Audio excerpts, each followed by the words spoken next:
You know, history is packed with these incredible stories of brilliance. But some stars, they burn so brightly they actually change the world, only to fade away far, far too soon. Today, we're going to uncover the story of one of those stars. Think about it. In that huge galaxy of names from India's independence movement, there's one star that's often overlooked.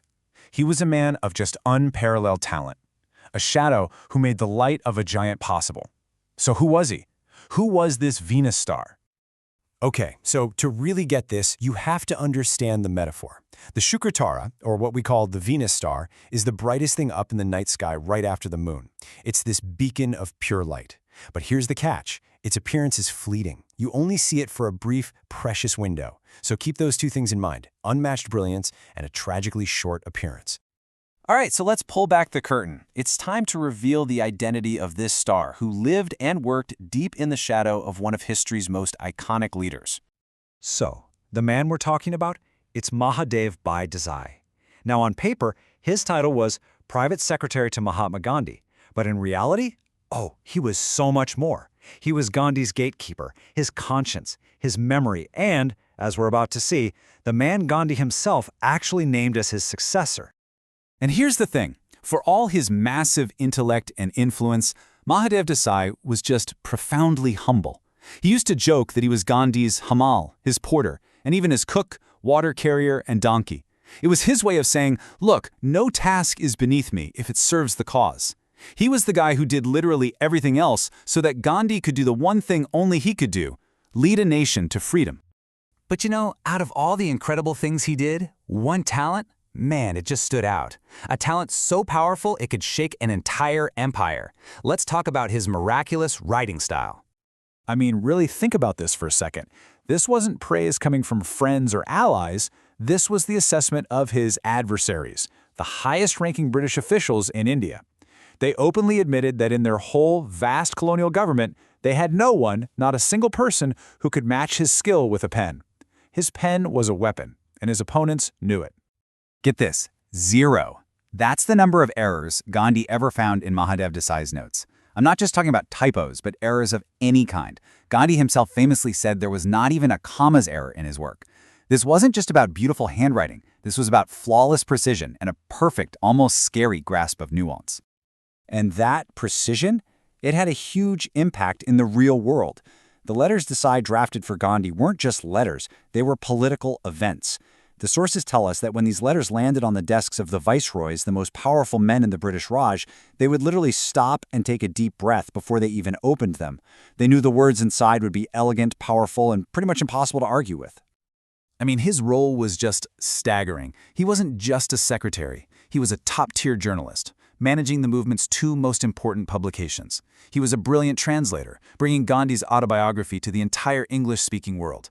And on top of that, he was a diarist, a speechwriter, a filter for the hundreds of people trying to see Gandhi, and a PR master, constantly defending the movement in the press. He was the central nervous system for the whole operation.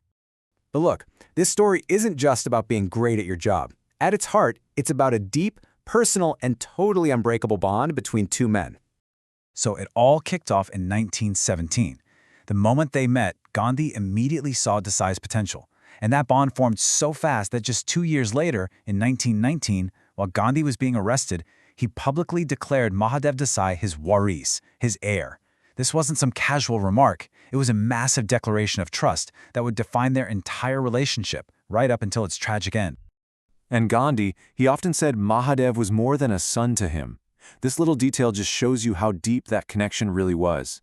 For years after Mahadev's death, whenever Gandhi needed help, he'd instinctively call out Mahadev, even though his new assistant, Pyarlal, was standing right there. It was just a reflex, a sign of how completely intertwined their lives had become. And you can just feel the weight of that loss in Gandhi's own words.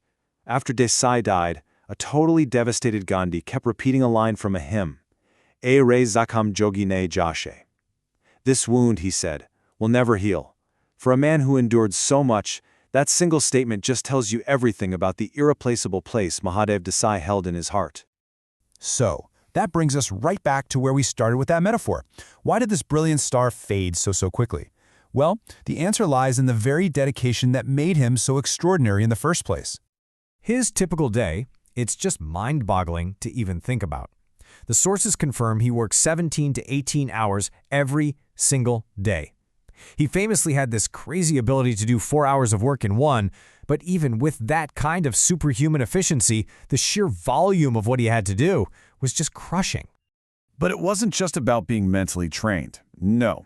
On top of those 18-hour workdays was this grueling physical demand, and it could be measured by a single number, 11 miles. Yep, 11 miles. That's how far Mahadev Desai walked every single day back and forth between where he lived and Gandhi's ashram in the punishing, relentless heat of Wardha. This grueling routine, day in and day out, combined with his insane workload, was a huge factor that just systematically broke down his health. And so, yeah, in 1935, right at the absolute peak of his powers, Mahadev Desai, the Venus star of the movement, was gone. He had burned with this unbelievable intensity, lighting up everything around him, and then, just like that, he was extinguished. So, okay, why are we talking about this now? Why does this story matter so much today? Because it teaches us this fundamental lesson about how greatness is actually achieved. It's about the legacy of unsung heroes. Because his story, it really shows us a fundamental truth. No great leader ever achieves the impossible alone. They stand on the shoulders of dedicated, brilliant people who work in the shadows, who carry the immense burdens of logistics and communication and strategy, people who clear the path so the leader can lead. Remember how he calls himself the Hamal and the Bishti, the porter and the water carrier? He's the perfect example of that indispensable supporter, the brilliant number two, whose quiet, tireless work is the very foundation that history is built on. And that kind of leaves us with one final thought to chew on. We celebrate the stars, right? The faces on the posters, the names in the headlines, but maybe the real question we should be asking is this: who are the hidden figures today? Who are the Mahadev Desais, the brilliant, indispensable supporters working quietly behind the scenes, making the great stories of our own time possible?